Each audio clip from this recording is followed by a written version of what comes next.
성경에는 많은 이들의 신앙 고백이 기록되어 있습니다.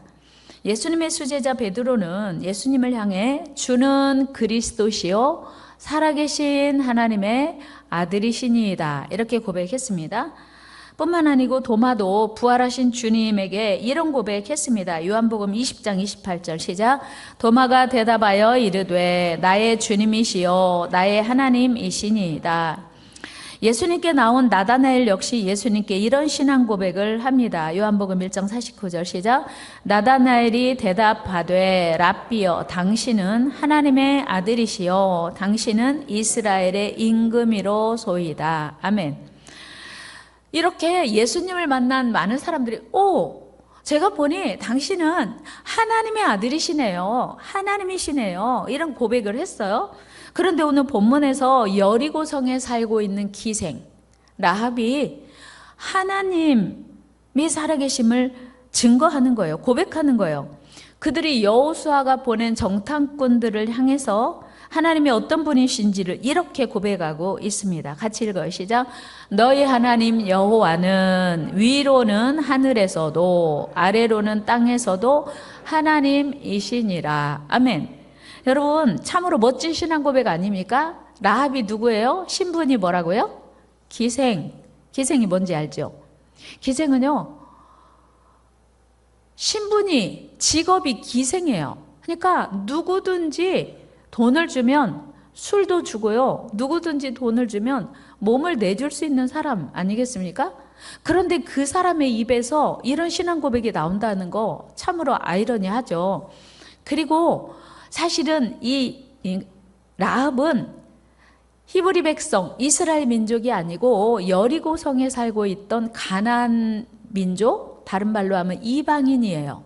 그런데 이방인의 입술에서 이런 고백이 나온다고 하는 거 참 귀한 일입니다. 이 고백이 무슨 내용이냐면 하나님만 온 땅을 다스리시고 주관하신다. 하나님만 온 세상의 왕이시다. 그런 고백을 하고 있는 것입니다. 그렇다면 오늘 여러분들의 신앙 고백은 어떻습니까? 오늘 우리의 신앙 고백은 어떠해야 할까? 한번 생각해 볼 필요가 있습니다. 살아계신 하나님을 향한 믿음의 고백. 그러면 어떻게 라합이 이렇게 위대한 신앙 고백을 할 수 있었을까?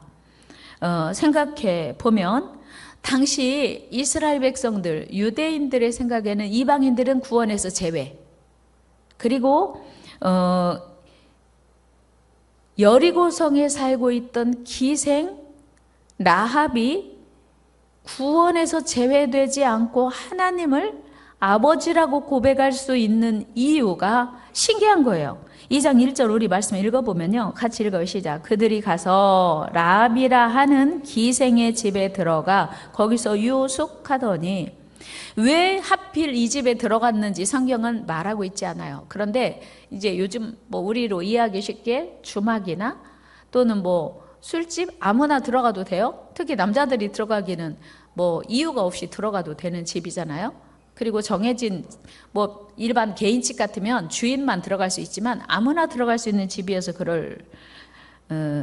그 집을 하나님이 택하셨다 생각할 수도 있지만 어쨌든 그런데 당시 이스라엘 백성들의 정서로는 사고로는 하나님의 긍휼을 입을 수 있는 자격도 없고 조건도 안 되는 사람이었어요. 그 당시 이스라엘 백성들을 이끌고 가나안 정복을 이제 명령받은 여호수아가 가나안의 첫 성인 여리고성을 정복하기 전에 가나안이 어떤 곳인지 알고 싶었어요. 그 옛날 38년 전에 가데스 바네아에서 모세가 여호수아를 비롯한 12명의 정탐꾼을 가나안 땅에 보낸 적이 있습니다. 이제 여호수아도 그 모세가 어떻게 했는지를 기억하면서 여리고성을 정탐하고 오도록 2명의 정탐꾼들을 보낸 것이었어요.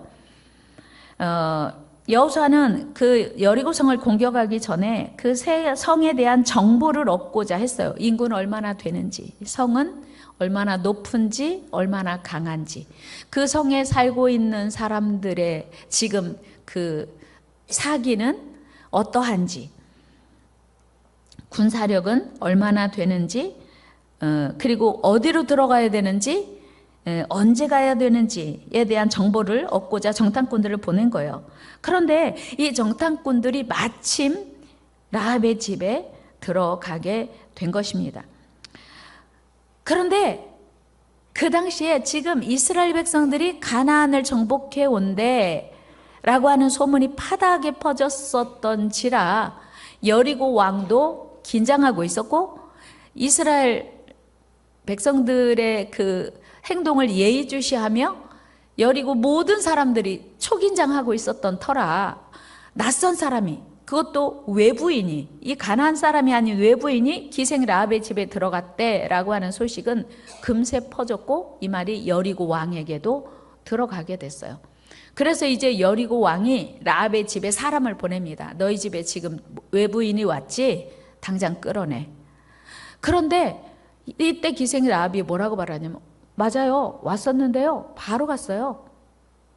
사실은 이미 숨겨 두었었거든요. 그리고 빨리 가면 아마 만날 수 있을 것입니다, 이렇게 이야기를 해요. 그렇게 그들을 돌려보낸 후에 라합은 자기가 숨겨둔 지붕으로 올라가서 정탐꾼들과 이야기합니다. 하나님께서 그 광야 40년을 어떻게 인도해 오셨는지 우리 들었거든요. 그리고 지금 여리고성 주민들은 하나님과 함께하는 이스라엘 백성들이 가나안을 공격할 걸 알기에 벌벌 떨고 있어요. 이런 이야기를 들려주었습니다. 그리고 그 엄청난 일을 행하신 하나님을 향한 믿음의 고백을 선포합니다. 여러분, 이방 여인인 기생 라합이 어떻게 하나님을 향하여 이렇게 위대한 신앙 고백을 할 수 있었을까? 그것은 바로 하나님이 무슨 일을 행하셨는지, 하나님이 어떤 분인지를 들었기 때문이었어요. 우리 여호수아 2장 10절, 11절 읽어요. 시작. 이는 너희가 애굽에서 나올 때 여호와께서 너희 앞에서 홍해 물을 마르게 하신 일과 너희가 요단 저쪽에 있는 아모리 사람의 두 왕 시혼과 옥에게 행한 일, 곧 그들을 전멸시킨 일을 우리가 들었음이니라. 우리가 듣자 곧 마음이 녹았고, 들었음이라, 듣고 듣자 곧 마음이 녹았다. 그러니까 그 기적의 현장에, 역사의 현장에 라합이 있었던 게 아니에요. 본 적은 없어요. 그런데 들었어요. 들었기 때문에 오늘 하나님을 향한 이 신앙 고백을 할 수 있었다라고 하는 거예요. 라합은 하나님께서 이스라엘에게 행하신 일을 듣고 들었더니 하나님이 어떤 분이신지를 깨닫게 되었다는 거예요. 오늘 여러분, 무엇을 듣는가가 대단히 중요해요. 여러분, 요즘은요, 핸드폰 켜면요, 세상에 온갖 소리가 다 들려요.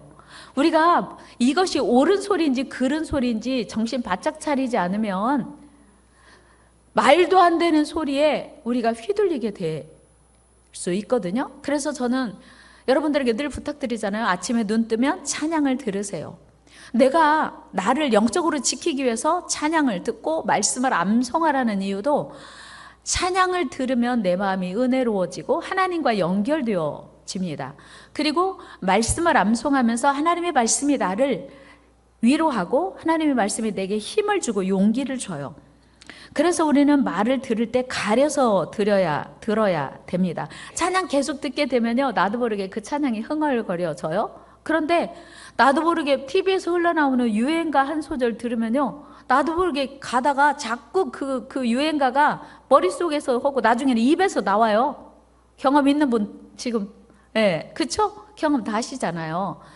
또 누가 나에게 나쁜 말을 하잖아요. 그러면 하루 종일 그 말이 안 떠나요. 그래서 저는 특히 가족들끼리는 엄마들이 이렇게 말하죠. 나는 틀린 말은 안 해.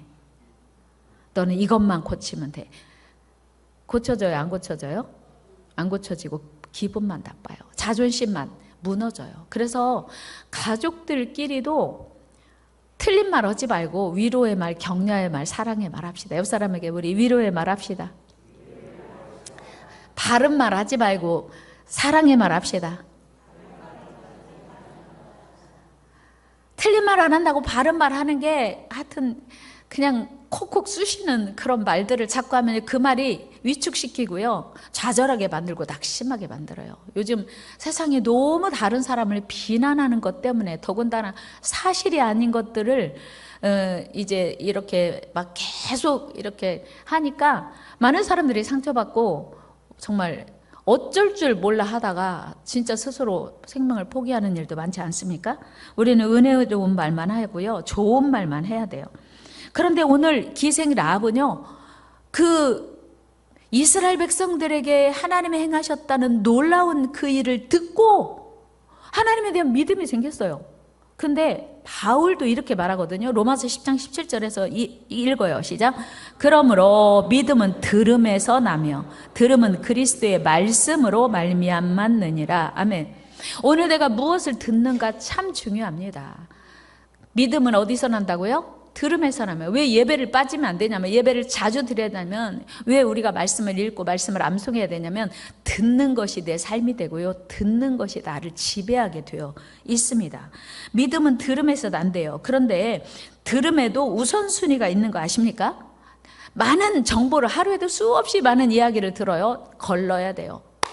사실은요, 기생 라합이 하나님에 대한 정보도 들었지만, 하나님의 행하신 놀라운 일도 들었지만, 그보다 여리고 왕의 이야기도 들었거든요. 우리 여리고 왕의 이야기를, 여리고 왕이 뭐라고 말했냐면, 너희 집에 외부인이 침입했지, 그 사람 끌어내. 근데 기생 라합은 여리고 왕의 말을 듣지 않고 그 사람을 숨겨줘요. 그리고 보호해 줍니다. 여호수아 2장 4절 말씀 읽어요. 시작. 그 여인이 그 두 사람을 이미 숨긴지라. 6절도 볼까요? 그가 이미 그들을 이끌고 지붕에 올라가서 그 지붕에 버려놓은 3대에 숨겼더라. 아멘. 그러니까 여리고 왕은 그들을 숨기면 안 돼, 그들을 끌어내, 밖으로 쫓아내라고 했는데, 라합은 그들을 끌어낸 게 아니라, 여리고 왕 말을 들은 게 아니라 그들을 숨겨줬어요. 왜요? 여리고 왕보다 더 높으신 왕 하나님, 온 세상의 왕 되신 하나님을 더 두려웠기 때문이었어요. 이는 마치 죽음을 각오하지 않으면요, 이런 일을 할 수 없어요. 여리고에 살고 있는 라합이 여리고 왕을 외면했다, 무시했다, 그리고 나중에 그게 들통이 나면요, 거기서 라합은 살 수 있겠어요? 왕의 명령을 어긴 너를 능지처참하리라면 그냥 그대로 끝나는 거죠. 그럼에도 불구하고 라합은 왕의 명령보다 온 세상의 왕 대신 하나님의 명령을 선택한 거예요. 마치도 히브리 산파들이 출애굽기에서 출애굽하기 전에, 출애굽 1장에 보면 애굽 왕 바로가 히브리 산파들에게 이스라엘 여인들이 아기를 너무 많이 낳아요. 잘 낳아요. 그러니까 남자를 낳으면 다 죽여라, 아니면 나일강에 버려라 했는데, 그들이 바로 왕의 명령보다 온 세상의 왕 대신 하나님의 명령을 더 두려워했습니다. 그래서 그들을 죽이지 않고 살려요. 그리고 애굽 왕이, 야, 너희들 왜 내 말 안 들었어? 내 명령을 거역하는 거야? 아니요, 그럴 리가 있나요? 저희가요, 조산하러 가면 해산하는 걸 도우러 가면 히브리인들이 얼마나 건강한지 벌써 아기를 낳았어요. 남자인지 여자인지 그들이 이미 다 보았는데 저희가 어떻게 그 아이를 해칠 수 있겠습니까? 이렇게 말을 하고 아기를 보호합니다. 이유는 애굽 왕 바로보다 하나님을 더 두려워했기 때문이라고 성경은 이야기해요. 출애굽기 1장 17절 시작. 그러나 산파들이 하나님을 두려워하여 애굽 왕의 명령을 어기고 남자 아기들을 살린지라. 아멘. 하나님을 두려워했어요. 바로 왕의 명령을 어겼어요. 그랬더니 하나님이 그들을 복을 주셨다고 성경은 이야기합니다. 여러분, 오늘 우리도 이 세상 사람들의 말보다 하나님의 말씀에 더 귀를 기울이고 그 말씀에 더 순종하는 은혜가 있기를 축복합니다. 제가 그 얘기 하려다가 딴 데로 갔네요. 유튜브 안 보시는 분들이 거의 없더라고요. 요즘은 70, 80 되신 분들도 나름대로 그분들이 소비할 수 있는 컨텐츠들이 워낙 많으니까 보세요. 네, 제발 그게 사실인지 아닌지 확인하지도 않은 그런 정보들을 많이 우리가 소비하기보다 적어도 설교 한 편 듣고 찬양 하나 듣고 또 여러분들이 궁금한 것도 볼 수 있기를 축복합니다. 아멘. 라합은요, 그 밤에 정탐꾼들을 숨겨줬습니다. 그리고 조건을 내걸어요. 내가 여리고 왕의 말을 무시하고 여리고 왕의 명령을 거부하고 당신들을 숨겨주었는데 저 부탁이 있습니다. 여리고성이 무너지는 날 라합 저를 구원해 줄 것은 물론 우리 부모와 형제와 친족들을 다 구원해 주세요. 여호수아 2장 13절 조건이에요. 시작. 그리고 나의 부모와 나의 남녀 형제와 그들에게 속한 모든 사람을 살려주어 우리 목숨을 죽음에서 건져내라. 아멘. 여러분, 이 라합의 모습을 보면요, 와, 생명이 하나님께 달려있음을 믿고 있어요. 여리고 왕에게 내 생명이 달려있는 게 아니라 여리고 왕이 우리 가족을 살리는 게 아니라 하나님이 살리는구나 하는 걸 믿어요. 여러분들에게도 이 은혜 있기를 축복합니다. 이 믿음 있기를 축복합니다. 하나님이 날 살린다고 하는 확신이 여리고 왕보다 하나님 말씀 순종할 수 있는 이유였어요. 그리고 마침내 라합은 여리고성이 무너지는 날 그 부모와 형제와 온 친척들을 다 구원합니다. 여러분, 우리는 여기서 위대한 진리를 발견해요. 한 사람의 희생이, 한 사람의 용기가, 한 사람의 믿음이 온 가족을 구원하는구나. 사실 이런 모습은 사도행전 16장에서도 볼 수 있어요. 사도 바울이 빌립보 감옥에 수감되어 있을 때 찬송하고 기도했더니 옥토가 흔들리고 감옥이 열렸네요. 간수가 자다가 깨어보니 문이 다 열렸어요. 와, 이 죄인들이 다 도망갔구나. 그 당시 죄인들을 놓치면, 자기가 지키는 죄인들이 도망가면 자기가 대신 이제 죽든지 감옥살이를 하는 그런 제도가 있었대요. 그래서 나는 죽었구나 하고 이제 자결하려고 하는 순간, 잠깐, 우리 안 도망갔어. 다 여기 있어. 죽지 마. 그러니까 너무 깜짝 놀라서, 야, 문이 열렸는데 안 도망갔어? 도대체 이 사람들은 뭐야? 그리고는 그에게 무릎 꿇고 이렇게 말합니다. 우리가 어떻게 하여야 구원을 얻으리까? 선생님, 우리가 어떻게 해야 구원을 얻을지 길을 가르쳐 주세요. 그때 바울이 이렇게 말합니다. 주 예수를 믿으라. 그리하면 너와 내 집이 구원을 받으리라. 백부장 고넬료도 그래서 그 간수, 빌립보 감옥의 간수가 빌립보 교회의 성도가 되었고 그 가족 모두가 빌립보 교회의 성도가 되었다는 것입니다. 백부장 고넬료도 사도 베드로를 초청해서 하나님 말씀 들을 때 혼자 말씀 듣지 않고 일가와 친척을 다 불렀습니다. 그리고 그날에 거기 모인 모든 사람들이 다 구원받았어요. 사도행전 10장 24절 말씀 읽어볼까요? 시작. 이튿날 가이사랴에 들어가니 고넬료가 그의 친척과 가까운 친구들을 모아 기다리더니. 아멘. 여러분, 우리도 기생 라합처럼 고넬료처럼 빌립보 감옥의 간수처럼 온 가족을 구원하기에 힘쓰시기를 바랍니다. 그 일로 인하여 기생 라합은 자신과 가족들을 구원했을 뿐만 아니라 더 크고 놀라운 엄청난 복을 받았어요. 어떤 복 받았나요?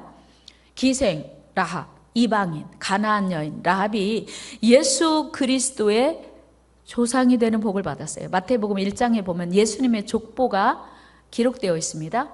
유대인들은요, 이방인은 부정할 뿐만 아니라 하나님의 구원에서 제외됐다고 생각해요. 그런데 더군다나 여자들은 그 당시에 사람도 아니에요. 물건이에요.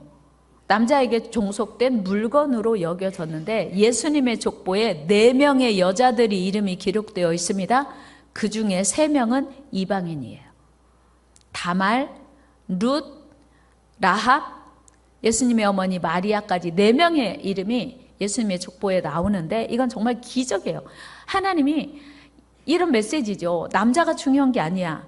여자가 중요한 게 아니야. 얼마나 많이 배웠냐? 못 배웠냐? 가졌냐? 못 가졌냐? 신분이 뭐냐가 중요한 게 아니라 하나님은 차별 없이 모든 이들을 사랑하시고 구원하신다는 메시지입니다. 여러분, 우리가 기억해야 할 것은요, 이제 라합이 예수님의 조상이 됐을 뿐만 아니라 다윗의 고조모가 되었죠. 신약 성경에서도 라합의 이런 모습을 그가 믿음이었다라고 칭찬하고 있습니다. 히브리서 11장 31절 읽어요. 시작. 믿음으로 기생 라합은 정탐꾼을 평안히 영접하였으므로 순종하지 아니한 자와 함께 멸망하지 아니하였도다. 아멘. 믿음으로 순종했다는 거예요. 기생 라합을 믿음의 사람으로 평가하죠. 야고보서도 2장 25절에 보면 이렇게 평가하고 있어요. 같이 읽어요. 시작. 또 이와 같이 기생 라합이 사자들을 접대하여 다른 길로 나가게 할 때에 행함으로 의롭다 하심을 받은 것이 아니냐. 아멘. 자, 이 기생 라합이 믿음으로 이렇게 행했다라고 성경은 평가하고 있습니다. 여러분, 기생 라합이 성경에 이름이 기록되다니요. 여러분들에게도 이 은혜가 있기를 축복합니다. 여러분, 우리가 해피데이를 진행하는 이유가 무엇입니까? 그것은 바로 예수 그리스도의 생명의 복음을 더 많은 이들에게 들려주기 위함이에요. 라합이 하나님의 행하신 일을 들었어요. 하나님에 대하여 들었어요. 들었더니 놀라운 역사가 있었어요. 해피데이는 하나님의 생명의 역사를 들려주는 거예요. 그런데 보세요. 부지런히 들려줘야 할 이유, 제가 말씀드릴게요. 여리고성에 살고 있는 많은 사람이 하나님의 행하신 놀라운 일을 들었다 못 들었다? 기생 라합만 들었겠어요? 여리고 살고 있는 모든 사람이 광야에서 하나님의 행하신 놀라운 기적들을 다 들었다. 1번은 다 들었다. 2번은 라합만 들었다. 1번, 2번 다 들었어요. 지금 가나안 땅을 점점 향해서 오면서 놀라운 기적을, 하나님이 행하신 놀라운 기적들을, 야, 이런 일도 있었대, 저런 일도 있었대. 오, 진짜?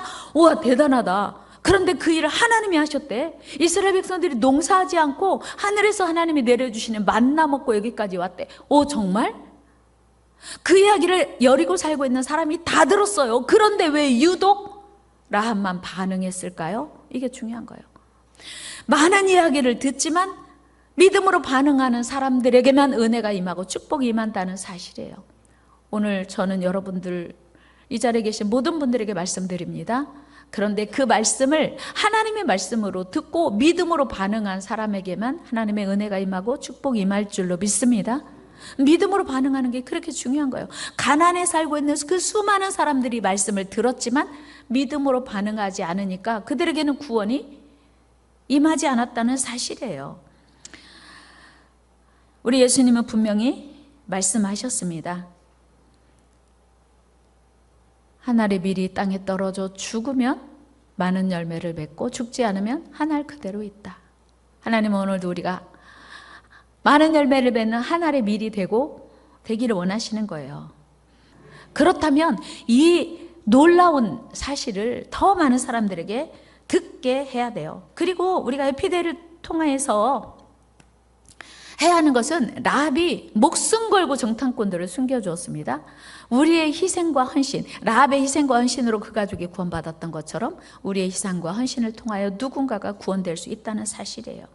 여러분, 우리가 믿는 하나님이 온 세상의 왕이심을 믿는다면 이제 우리 차례입니다. 우리도 라합처럼 흔들리지 않는 위대한 신앙 고백을 내가 가지고 있으면서 이 신앙 고백을 저 사람, 아직도 하나님 알지 못하는 사람도 할 수 있도록 우리가 복음을 전해야 된다고 하는 거예요. 여러분, 우리의 신앙 고백으로 잃어버린 영혼을 구원하는 은혜가 있기를 축복합니다. 하나님이 지금도 살아계십니다. 내 눈에 보이지 않아도 이 소년이 감고 있는 이 그 실 다래를 통해서, 야, 연이 지금 저 하늘에 아주 팽팽하게 높이 높이 올라가고 있어 라고 확신하고, 누가 말해도 흔들리지 않는 것처럼 내 눈에 보이지 않아도, 우리 손에 잡히지 않아도 살아계신 하나님은 지금도 여전히 살아계시고 온 세상의 왕이심을 믿습니다. 그 믿음으로 하나님 앞에 나아가야 합니다. 이 길만이 영혼을 구원할 수 있고 이 길만이 우리를 영원히 살리기 때문입니다.